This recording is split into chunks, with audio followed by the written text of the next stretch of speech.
Assalamualaikum warahmatullahi wabarakatuh. Di sini saya akan membahas tentang perubahan iklim yang berkaitan dengan dampak perubahan iklim terhadap lingkungan dan upaya yang dapat dilakukan untuk mengatasi tantangan ini.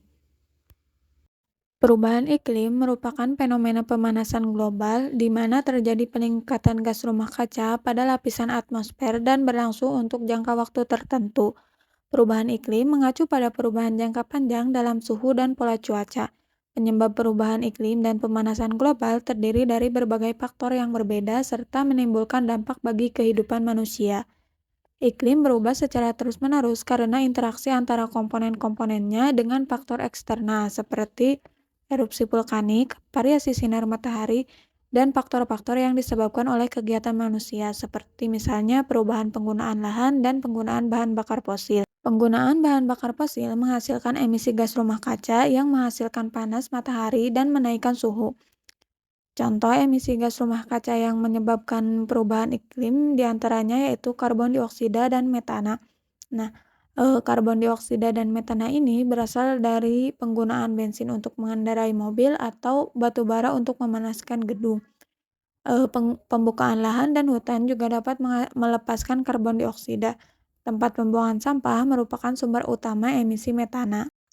Dengan demikian, beberapa faktor penyebab perubahan iklim diantaranya efek gas rumah kaca, pemanasan global, kerusakan lapisan ozon, kerusakan fungsi hutan, penggunaan klorofluorkarbon atau CFC yang tidak terkontrol, gas buang industri. Perubahan iklim telah menjadi isu global yang semakin memengaruhi berbagai sektor di seluruh dunia, termasuk pembangunan infrastruktur Indonesia. Perubahan iklim merujuk pada variasi rata-rata kondisi iklim suatu tempat atau pada variabilitasnya yang nyata secara statistik untuk jangka waktu tertentu.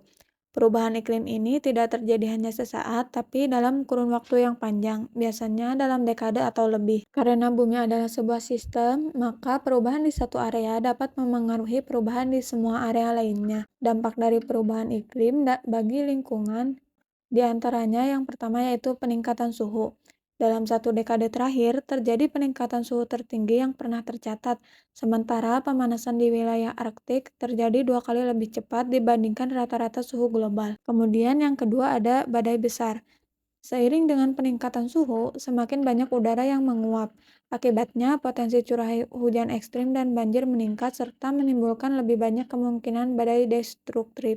Yang ketiga ada kekeringan meningkat. Perubahan iklim memicu pemanasan global yang mengakibatkan kekeringan di berbagai daerah serta mengancam ekosistem.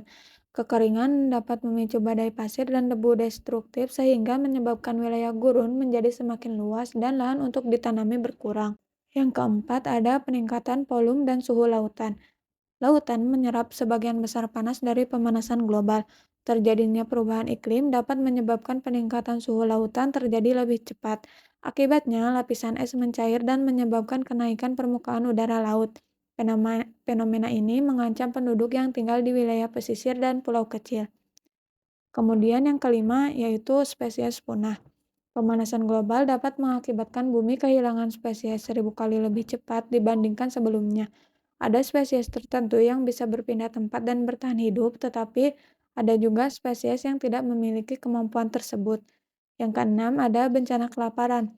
Perubahan iklim menyebabkan penurunan produksi sektor pertanian, peternakan, dan perikanan. Karena tekanan panas membuat air kian sulit didapat, sementara kadar asam di lautan semakin tinggi. Kemudian yang terakhir ada risiko penyakit. Perubahan iklim mengakibatkan gangguan kesehatan melalui pencemaran udara. Setiap tahun sekitar 13 juta nyawa hilang akibat dampak lingkungan. Pola cuaca yang tidak stabil juga memfasilitasi penyebaran penyakit.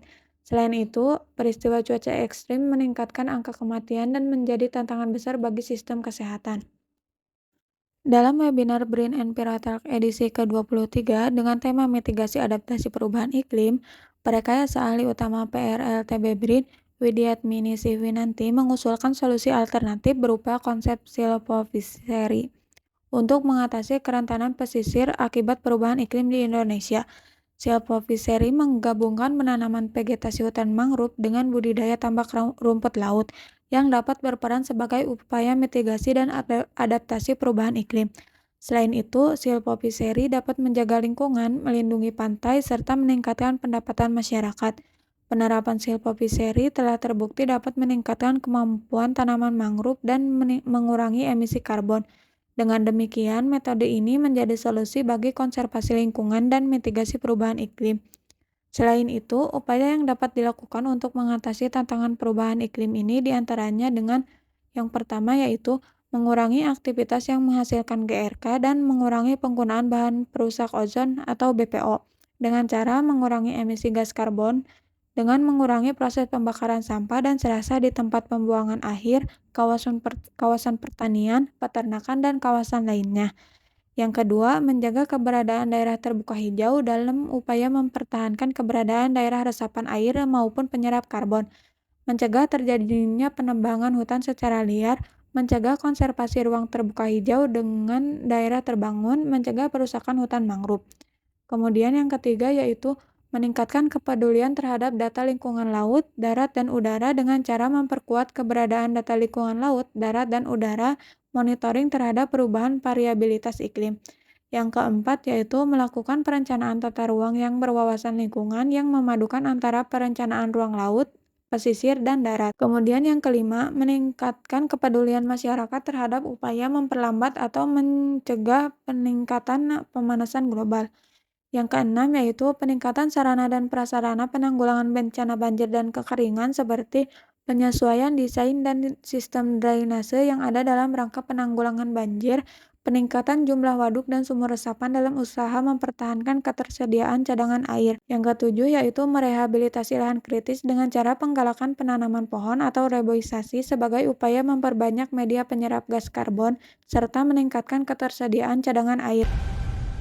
Simply put, if we don't protect nature, we can't protect ourselves.